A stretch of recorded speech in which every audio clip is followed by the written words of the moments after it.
सालाबाद प्रमाणे कुलस्वामी महाराजाकांत खंडेरायाची यात्रा माघ पौर्णिमेला दरवर्षी असते। यावर्षी सुद्धा माघ पौर्णिमेला यात्रा आहे। सुंदर परंपरा आहे। अशी परंपरा दुसऱ्या ठिकाणी बघायला भेटणार नाही। संपूर्ण गाव एकत्र जमतो।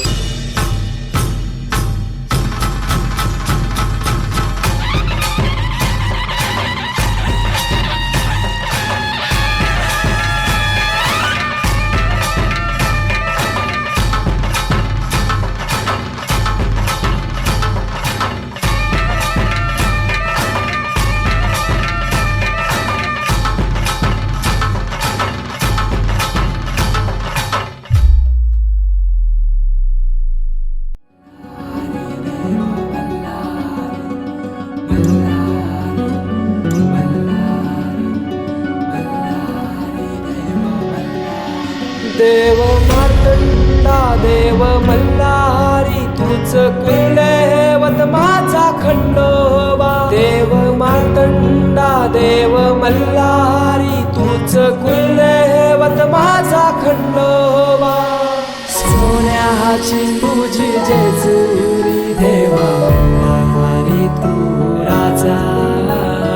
सोन्याची तुझी जेजुरी देवा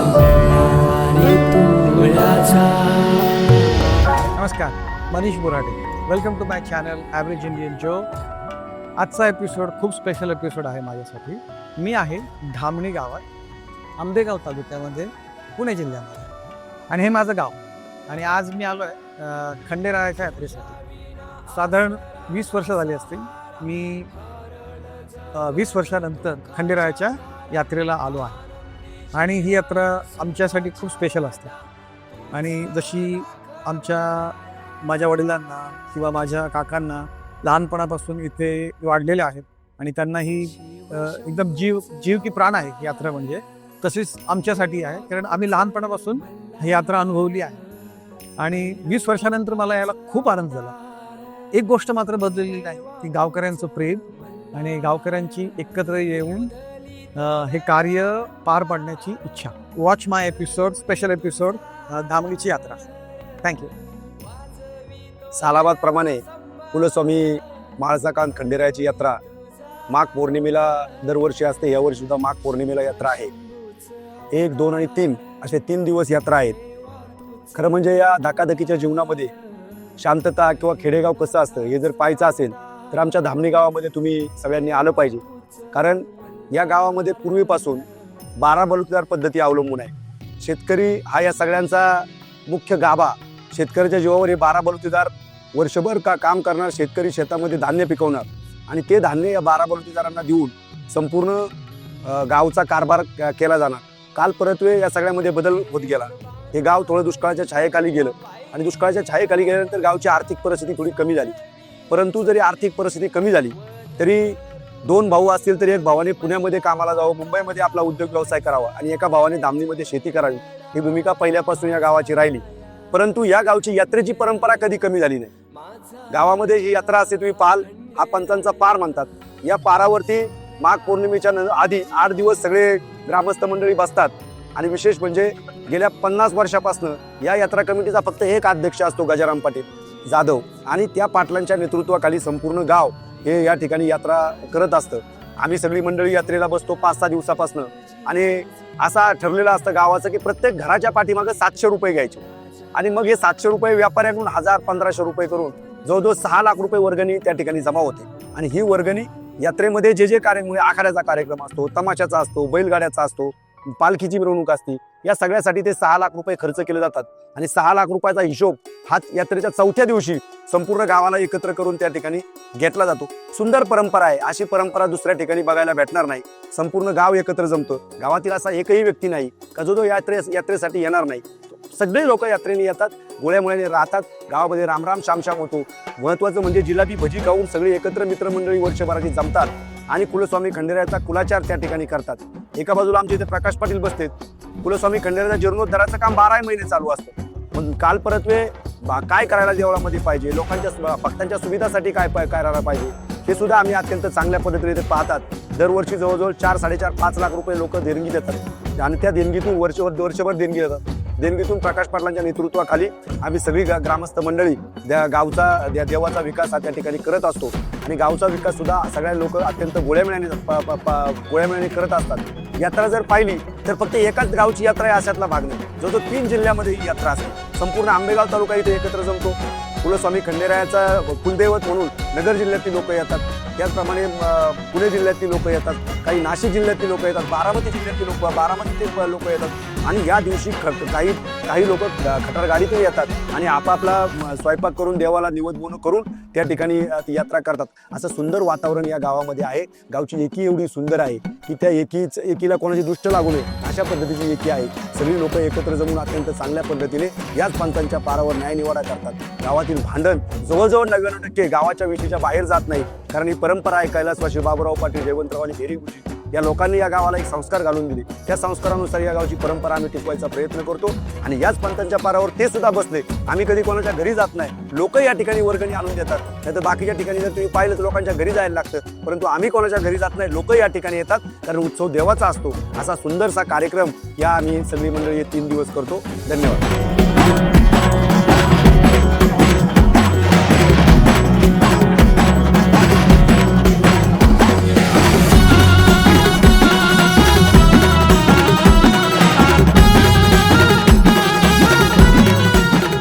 पालखीच्या हालचालीला संपूर्ण तरुण वर्ग फार मोठ्या उत्साहाने त्याच्यामध्ये भाग घेतो आणि ह्या वेळेला तरुण वर्गाने गंधर्व बॅट हा पुण्यातून नियोजित केलेला आहे.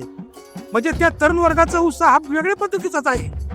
आणि मग तो पालखीचा कार्यक्रम इथून मंदिराजवळ गेल्यानंतर या ठिकाणी छाया किल्लारी बारामती ह्या लोकनाट्य तमाशा मंडळाचा कार्यक्रम त्या ठिकाणी साजरा केलेला आहे.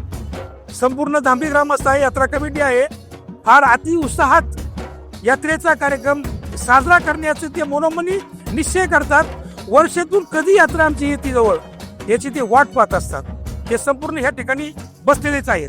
तमाशाचा कार्यक्रम रात्री संपल्यानंतर दुसऱ्या दिवशी ह्याच ठिकाणी कलगीतुरेचा कार्यक्रम चालू होतो आणि मग ही पंच कमिटी समोर बसलेली असते. राहिलेली वर्गणी कव्हर करते, म्हणजे मळ्यातली कोणी दिलेले नाही आणि उत्साहाने लोक येऊन ती वर्गणी जमा करतात. त्याच्यानंतर इथं कलगीतुरा संपल्यानंतर दुपारी आखाड्याचा कार्यक्रम असतो खंडोबा मंदिराच्या समोर. त्या ठिकाणी 3 वाजता आखाडा चालू होतो. तो काय 6, 6:30 शेवटपर्यंत आखाडा होईपर्यंत, शेवटची कुस्ती होईपर्यंत तिचा कार्यक्रम असतो. त्याच्यानंतर संपूर्ण पंच कमिटी जी काय असतील ती त्यांच्याबरोबर मंदिरात जातात. त्या ठिकाणी विड्याचा कार्यक्रम होतो. मग विडा देणे घेणे तिथले भगत मंडळी काय असेल तो संपल्यानंतर संध्याकाळी तमाशाचा कार्यक्रम हायस्कूल शाळेजवळ नांदवळकर लोकनाट्य तमाशा मंडळाचा हायस्कूल या ठिकाणी कार्यक्रम आहे. तारीख 2 वार सोमवार. तो कार्यक्रम संपल्यानंतर तिसऱ्या दिवशी गावातली यात्रा असते.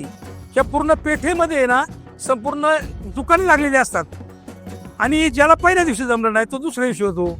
ज्यांना 2च दिवस जमला तर तिसऱ्या दिवशी गावात येऊन त्या यात्रेचा आनंद घेतो.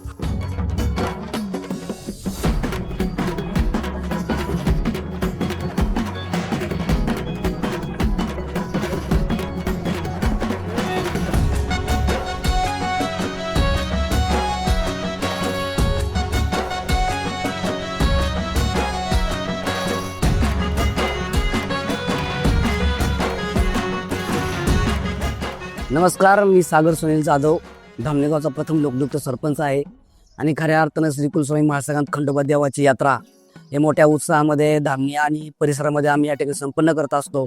आपला खंडोबा देव हा अनेक गावातील लोकांचं कुलदैवत आहे. 2 दिवस यात्रेच्या निमित्तानं 4 ते 5 लाख भाविक या ठिकाणी येत असतात आणि कालपासून यात्रा चालू झालेली आहे. आज यात्रेचा दुसरा दिवस आहे. खरं पाहायला गेलं तर यात्रा ही आमची खूप शेकडो वर्षांची परंपरा आहे. हा शेकडो वर्षांची परंपरा या ठिकाणी जपत असताना ज्येष्ठ मंडळींचा हा मार्गदर्शन आमच्यासाठी मोलाचा आहे. प्रत्येक धार्मिक परंपरामध्ये मी सर्व मित्रमंडळी या ठिकाणी काम करतो. विशेषतः तरुणांनी आता यात्रेमध्ये लक्ष घालायचं काम ते चालू केलेलं आहे. ज्येष्ठसुद्धा मार्गदर्शन करत असतात आणि यात्रा मोठी आम्ही करतोय. प्रत्येक धार्मिक परंपरेचा आम्ही समजून घेतोय आणि ही यात्रा जास्तीत जास्त कशी वाढेल हा आमचा प्रयत्न असणार आहे. विशेषतः बैलगाडा असेल किंवा पालखीची मिरवणूक असेल, यामध्ये तरुण मोठ्या संख्येने त्या ठिकाणी असतात आणि खऱ्या अर्थानं कुठलाही गालबोट न लावता, कुठलाही द्वेष न बाळगता फक्त 2 ते 3 दिवस, 2 दिवस आणि 3 दिवस या देवासाठी आम्ही या ठिकाणी काम करत असतो. आणि आज एवढी मोठी यात्रा चांगली पार पडावं, सुरळीत पार पडावा हा आमचा उद्देश आहे. भविष्यामध्ये ज्यावेळेस यात्रा वाढेल, नक्कीच आमचा प्रयत्न असेल की आमच्या पुढच्या पिढीला आम्हाला हा समृद्ध वारसा द्यायचा आहे. यात्रा आणि या यात्रेविषयी जे महत्त्व आहे खूप मोठं आहे. पुणे असेल, मुंबई असेल, बाहेरगावी राहणारे सर्व मंडळी त्या 3 दिवस गावाला येतात, गावाचा देवाचा कुलधर्म कुलाचार करतात आणि खऱ्या अर्थानं वर्षभर देवाचा आशीर्वाद घेऊन आम्ही सर्व मंडळी या ठिकाणी चांगलं काम करत आहे. आणि तरुण मंडळींना माझी एक विनंती आहे की खऱ्या अर्थानं आपल्याला हा गावगाडा चालवत असताना ज्येष्ठांचं मार्गदर्शन घेणे गरजेचं आहे. आणि भविष्यामध्ये सुद्धा आपल्याला यात्रा मोठी वाढवायची आहे.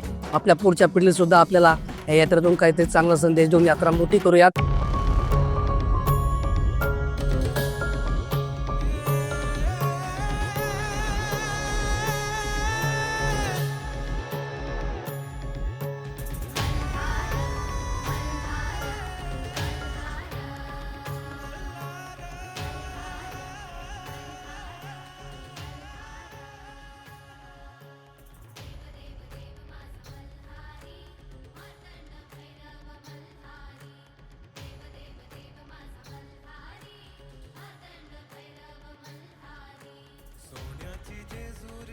यात्रेमध्ये कालानुरूप खूप बदल होत चाललेले आहेत. जुन्या काळातली यात्रा म्हणजे दळणवळणाचे साहित्य कमी होते, साधनं कमी होती. त्यामुळं लोक 8-8 दिवस मिळेल त्या साधनाने 8-8 दिवस आधी येऊन राहायचे. यात्रेचा तो उत्सव खूप वेगळा होता. 15 दिवस यात्रा आधी चालू व्हायची. यात्रा संपल्यानंतरही 8 दिवस यात्रा चालायची. जवळजवळ 1 महिन्याचा जो तो टर्नओव्हर होता, त्या गावाच्या आर्थिक विकासामध्ये भर घालणारा विषय होता. आज प्रत्येकाकडं साधन सामुग्री मुबलक प्रमाणावर झाली, त्यामुळे लोकांचा येणे जाण्याचा ओघ वाढला. आज माझ्या माहितीतली अशी काही कुटुंब आहेत जी मुंबईमध्ये सर्व्हिसला आहेत, पनवेल, मुंबई अशा परिसरामध्ये काम करतात. ती त्या ठिकाणी देवाला नैवेद्य बनवतात. सकाळी पहाटे 5 वाजता उठून, 4 वाजता उठून आणि या ठिकाणी येऊन देवाला नैवेद्य ठेवतात. पण पूर्वीच्या काळी तसं नव्हतं. पूर्वीच्या काळी लोक गावाला यायची, आधी 15 दिवस घरं साफ करायची, बैलगाडा घेऊन ते घरं साफ करायची, इथं पुरणपोळीचा नैवेद्य व्हायचा आणि तो देवाला दिला. असं काळानुरूप खूप बदल होत चालले. यात्रा आता फास्ट होत चालली आणि यात्रेचा जो आनंद आमच्या लहानपणी आम्ही घेतला तो आत्ताच्या मुलांसाठी थोडासा वेगळा आहे. आम्ही पहिल्यांदा स्वच्छतेकडे लक्ष दिलं. पूर्ण गाव झाडून काढायचं, पाणी मारून सगळं क्लीन करायचं. रस्ते असतील, पुन्हा तिथले यात्रेच्या ठिकाणची जागा असेल ती स्वच्छ करायची. त्याच्यानंतर प्रत्येकाला दुकानांना जागा करून द्यायच्या, त्यांचं मोजमाप घेऊन स्वतः आम्ही तिथं जातीने हजर राहायचं. आत्तासुद्धा ह्या टायमिंगला सुद्धा गेलं तरी तिथे खूप गोंधळ असतो. आम्हाला जागा द्या. हे सगळं मॅनेजमेंट आम्हाला पूर्ण ग्रामपंचायतीला असेल सगळ्या ग्रामस्थांना मिळून करावं लागतं. खंडोबाची जी पालखी आपली निघते परंपरागत, तिच्यामध्ये थोडेसे कालानुरूप आपण बदल केले. पहिल्यांदा बैलांच्या मिरवणुकी व्हायच्या, त्याचं प्रमाण खूप मोठं होतं. त्यावेळेस प्रत्येक शेतकऱ्याच्या घरात बैल होते. आज त्याची जागा ट्रॅक्टरने घेतलेली आहे, त्यामुळे बैलांची संख्या कमी झाली आहे. त्यामुळे मिरवणुकीमध्ये येणारे जे बैल आहेत ते कमी झाले, मिरवणुकीचं स्वरूप कमी झालं. मग त्याला कुठंतरी बदल करत असताना त्याच्यामध्ये चेंज करत आपण संध्याकाळी जी होणारी खंडोबाची जी पालखी, जिला आपण छबिना म्हणतो, परंपरागत नाव छबिना आहे, तर छबिना पालखीचं नियोजन ग्रामस्थांच्या सहकार्यातून आपण खूप मोठ्या प्रमाणावर करतोय. आता गेल्या वर्षी आणि इथून मागच्या 2 वर्षापूर्वी त्याला चांगला प्रतिसाद मिळाला आहे. ह्याही वर्षी आपण ते खूप जोमात करतोय. त्याचे तुम्हाला फुटेज मिळेलच, तुम्ही त्याचं कव्हरेज करालच आणि ते लोकांपर्यंत पोहोचवाल ही अपेक्षा आहे. आपल्या शाळेमध्ये तसं करायला खूप आहे. एक तर आपली बिल्डिंग जुनी झाली आता, खरं तर त्याला थोडंसं रिनोव्हेशनची गरज आहे. त्याचबरोबर शिक्षणाबरोबर आपल्याला मुलांचं जर बुद्धिमत्ता सोडून त्याच्या व्यतिरिक्त दुसरं जर करायचं असेल तर खेळ आहे आपल्याकडे, तर खेळासाठी आपल्याला ग्राउंड करायचं आहे मेन. कारण की मुलांमध्ये ते गुण आहेत खेळाचे, पण त्यांच्याकडं ग्राउंड अवेलेबल नाही पाहिजे तसं. तर ते करायचे आपल्याला. परत आपल्या लॅब्स असतील, डिजिटलायझेशन करायला लागेल.